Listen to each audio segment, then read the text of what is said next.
তথাকথিত প্রধানমন্ত্রী তারেক রহমান এদেশের জাতীয় সংসদের নেতা নির্বাচিত হয়েছেন। আমরা দেখতে পাচ্ছি জাতীয় সংসদের মেয়াদ মাত্র 3 মাস হয়েছে। এরই মধ্যেই প্রতিদিন কোনো না কোনো এমপি, কোনো না কোনো মন্ত্রী ইসলামকে নিয়ে, দেশকে নিয়ে, জাতিকে নিয়ে বারবার তামাশা করে যাচ্ছে।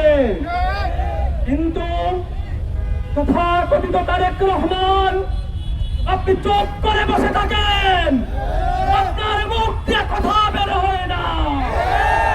আপনাদের কথা বলতে বলতে লাগাম ছেড়ে দিয়েছেন।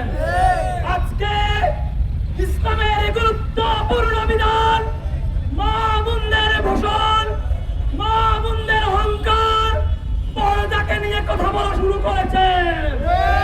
আপনারা যদি ভেবে থাকেন এই দেশ আপনাদের, তাহলে ভুল ভাবছেন। এই দেশ কোটি জনতার, এই দেশ ইসলাম প্রিয় জনতার, এই দেশ সাধারণ মানুষ ইসলামকে ভালোবাসে, ইসলামকে পছন্দ করে। সংগ্রামী উপস্থিতি, আমরা দেখতে পাচ্ছি সরকার 3 মাস অতিক্রান্ত হওয়ার মাধ্যমে তারা যেভাবে দেশ পরিচালনা করার কথা ছিল সেভাবে পরিচালনা না করে অনেকগুলো খুনের বিচার এখনো করতে পারে নাই। আমাদের সিলেটে আলোচিত কাহিমা হত্যা, রামিসা হত্যা, এরকম অসংখ্য হত্যা, ধর্ষণ, এগুলার বিচার কার্য না করে তারা ইসলাম ফুটবিয়ার মাধ্যমে এদেশের মানুষকে বিষিয়ে তুলছে। তারা তাদের মতো করে বাজেট দিচ্ছে যা মানুষের চলার ক্ষমতার বাইরে চলে যাচ্ছে।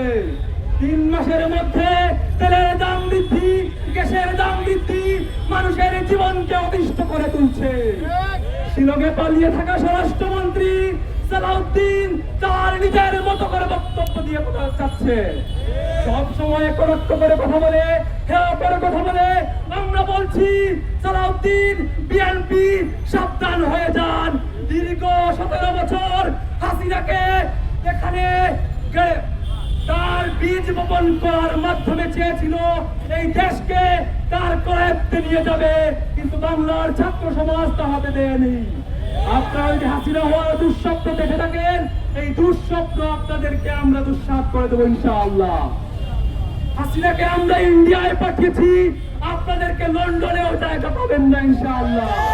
ইন্ডিয়ায় জায়গা পাবেন না, লন্ডনে জায়গা পাবেন না। এই বাংলার ছাত্র সমাজ, বাংলার যুব সমাজ, বাংলার আপামর জনতা আপনাদেরকে এই দেশ থেকে উৎখাত করবে ইনশাআল্লাহ। আমরা পরিষ্কার বলতে চাই, এমপি মনিরুল যেভাবে জাতীয় সংসদে গুরুত্বপূর্ণ বক্তব্য দিয়েছেন, আপনি আবার জাতীয় সংসদে জাতির সামনে ক্ষমা চাইবেন। ক্ষমা চাইতে হবে। যদি ক্ষমা না চান তাহলে প্রধানমন্ত্রী আপনাকে অনুরোধ করবো না, আপনাকে অনুরোধ করে কোনো কাজ হবে না। আপনাকে আদেশ করছি, আপনাকে নির্দেশ করছি, আপনি আপনার মন এমপির বিচার করতে হবে।